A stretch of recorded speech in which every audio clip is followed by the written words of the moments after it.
Well, now we're joined by David Brick from Racing Queensland. He's everything that is harness racing up in the Sunshine State, and there is so much to talk about.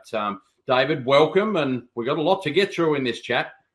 Yeah, thanks, Adam. Good to chat again. Let's get straight into it because the Trot Rods is underway. Few weeks under our belt now, some good times, but some beatable times on the board, and it's an exciting time of year, isn't it? Now into its third year, the Trot Rods. Yeah, look, it's a concept we started, as you said, 3 years ago. Funnily enough, it was just at the start of COVID, and probably at the time then we thought, it's going to be all over before we even started. But we got through that year, and then obviously into next year, and we've been able to continue to develop it. We're really pleased with how it's going.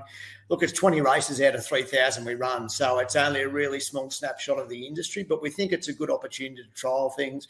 And importantly, from our point of view, it's really about trying to get new fans engaged in the sport and be able to show the sport in a different manner. And that's why each year we look to add a few different elements to it.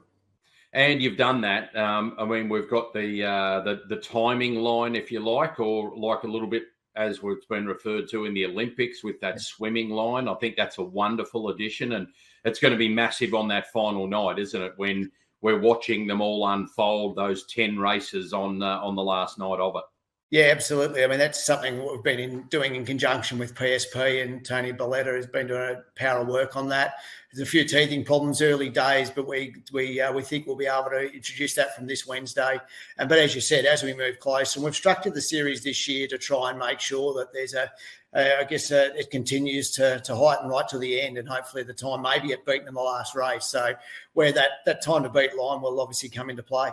Yeah, absolutely, and just. Nice to see Adam Crocker going on with the job after winning the series last year. Yeah, absolutely. So it's a series that, we started the series with rating 30 to 40 horses, but it's going to go through to those type of horses with good quality horses now, a Metro class horse. And, I think he's quite good quality. So we think we'll see something similar again this year. And, we've structured it so there's opportunities for horses of all different class, but ultimately the likelihood is one of those high class horses will take out the main prize. Another new addition is the wild card for finals night or the final night of it with an interstate driver. 5 drivers compete, and you had that one interstate wild card. And I think we can announce today it's going to be one of the young guns of the sport in Cameron Hart, who's accepted that. And he's excited. I've spoken to Cam to be part of this. Yeah, well, it's wrapped that he's wanted to come on board when we spoke to him. We know he's sort of jet setting around a bit at the moment. He's pretty busy. But he came back, and as you said, he was full steam ahead to be involved. And so we're really looking forward to getting him involved in the driver draft element, which a couple of nights beforehand, and then obviously the race night itself. We just think that having the 5 drivers, and we've got some really quality drivers here in Queensland, adding an interstate flavour to it helps. And we just think it just creates another talkability and something for fans to engage with, and particularly new ones that are looking for the stars of the sport. And, drivers are one element of that, and particularly as we head towards the Constellations Carnival, and hopefully we'll see Cam play part of that as well. Fresh off beating the Kiwis on their own patch with Majestic Cruiser, and we'll talk more about Majestic Cruiser in a moment. But before we move from Trot Rods over to Constellations and the huge winter carnival as we know it up there, what about all of the work? I mean, I saw you hands-on, but so many others. It was a scary time and a frustrating time for the industry during those floods at Albion Park, wasn't it? But so much volunteer work, so much hard work went into getting the track open for racing again so quickly. And then only a couple of weeks after that, the lights back in action. Yeah, look, it's been an enormous effort by many that have been involved. The club's been at the forefront of that, and volunteers, participants, club staff have really driven that. But, so many of the people themselves had damaged, their own property. Their own tracks were out of action for weeks.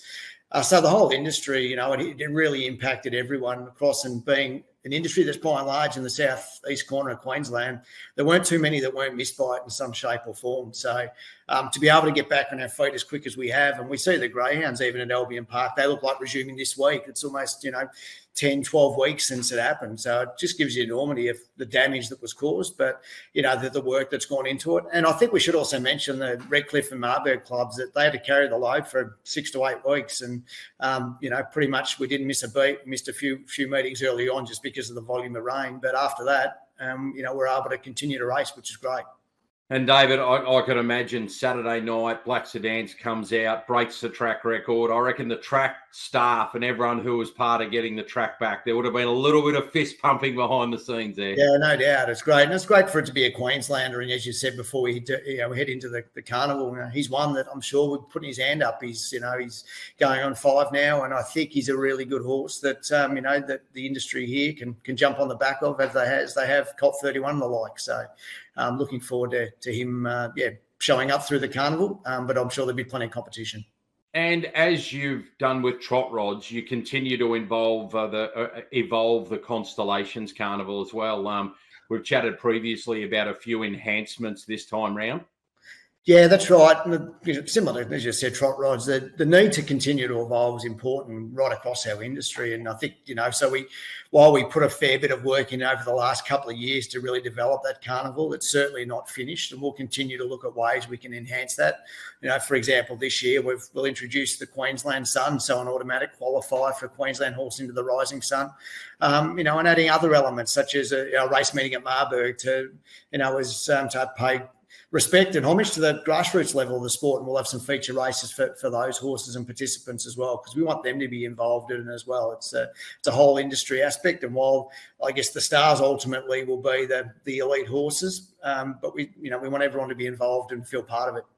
And some good stake money increases as well, which have been explained extensively ahead of our chat today. But where do we sit with the Rising Sun invites? Look, a little bit of a setback. There'll be no Bondi lockdown, but it breeds opportunities for another horse to step in and take that spot. Yeah, that's for sure. Look, early days, even Aaron sort of indicated to us that probably he was looking to spell the horse after the Miracle Mile as to how long. Obviously, that going back a week, and the horse did have some issues following the Miracle Mile. So, look, we weren't totally surprised.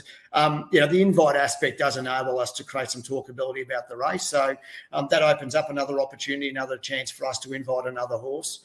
So at the moment, it's just Better Eclipse is certainly locked and loaded, and he's a place getter in Miracle Mile, and it's a fire winner, so there's certainly no quality loss there. And these APG heats coming up this Saturday night at Menangle are going to be hot, and the club and our staff are certainly looking at those races. A number of horses in that I think hopefully we can entice to come to the carnival, whether it be a Mighty Ronaldo that pops up, an Ideal Dan, or a Lady in Red. So I think there's some really good quality going around there. We'll have a look at that. And similarly with the 3-year-olds, we've sort of bided our time a little bit there, just to wait and have a look at these APG heats. Obviously, Rip put his name up there on the weekend, and Leap to Fame already has too. So we'll continue to monitor that. I think importantly, though, that there's 4 invites.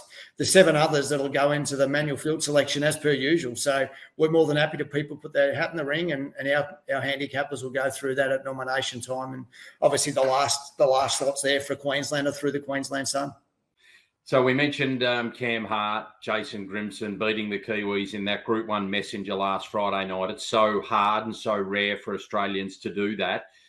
Jason could have stayed a few extra weeks and gone for an Auckland Cup, but he said, nope, freshening up the horse, getting him home, full steam ahead.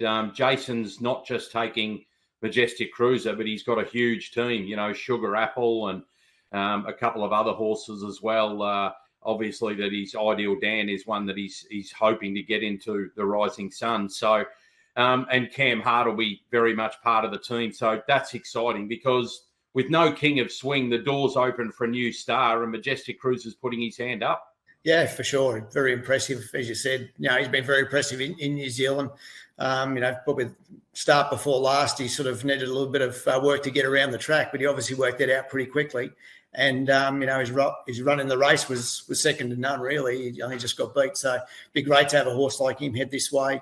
I think, as you said, I think one of the things we look at from the Queensland Carnival is really an opportunity to highlight some new up-and-comers. And I think we've seen that over the time. It happens in our Thoroughbred Carnival, and I think it can certainly happen in ours as well. And hence the reason why we put a fair bit of time and effort into the Rising Sun, because we think that's a race that can find some real champions going forward. We saw last year Amazing Dream. She went on to some really good things, and now she's strutting her stuff over in the States. And speaking of the Rising Sun, it was only a few weeks ago now we had a launch of the world's richest race to be run at Menangle for the first time in September of next year, but Queensland, like other states, will have their chance to host it as well. Probably a little bit of a pat on the back to you guys that it's going to be 3 and 4 year olds as well, given the model that you built for the Rising Sun. Yeah, look, I think it's flattering. A few people have asked me, are you disappointed? But, that's life, and people, look at things. And if there's an opportunity for, I guess, the 3 and 4 year old race to get bigger and better, well, that's what hopefully is going to happen. So, and I don't think that sort of takes away anything from the Rising Sun. It's going to be, somewhere around about 6 to 8 weeks before that race. So I'm sure there'll be horses that are in that race that are either heading to the Eureka or potentially someone looking to get a slot. Or a horse to go in, take their slot, that may find something out of the Rising Sun as well. So we think it can only complement, each other. And so we're looking forward to that. As an industry, it's exciting to have a real buzz around a new race like this, isn't it? For sure. Look, from a Queensland point of view and a governing body point of view, we certainly are excited by it. It's good to see, new races being developed. We see it in other codes, and we've got to stay relevant, not just within the racing industry, but outside that as well. And I think that's where the opportunity lies for states and HRA as a group to work together and work with industry to make sure that it's not just about the one race in the first week of September. It's really a year-long road to that. And I think there's some opportunity, as you said, whether it be states and clubs hosting the event or other ways that they can promote their local stars that are going to be going around in that race, whether that be horses or breeders or owners, drivers and trainers. So I think there's a parochial aspect to it as well, potentially, that could be built to help build the brand, and we're looking forward to being part of that. Yeah, I'm really, really big on that. There's a way to go. We have still got to obviously await the process where the slots will be allocated. But, in a recent column I wrote that it shouldn't be a matter of just putting up the money. You should have to sell why you deserve a slot. What are you going to do to promote harness racing, the race and the industry if you are awarded a slot? And I say awarded because I'm absolutely convinced there'll be over 20, maybe even over 30 people and businesses and entities putting up their hands for a slot in this race. Yeah, look, we agree completely. I think that's the opportunity, and it's what's not just the race. It's about what the value add is, I think, and I think that's where hopefully in time, industry will see that. As you said, there's a bit of a way to go, and some of that people will see develop over time. But I think if we can certainly get that part right, that it'll only help the overall product. So I'm looking forward to seeing how that unfolds. Good stuff. So much more we can talk about, but there's a lot on now. There's a lot coming up over the next few months and even beyond that as well. Always great to chat, David, and best of luck with, in the immediate future, another successful Trot Rod series. No worries. Thanks for your time, Adam.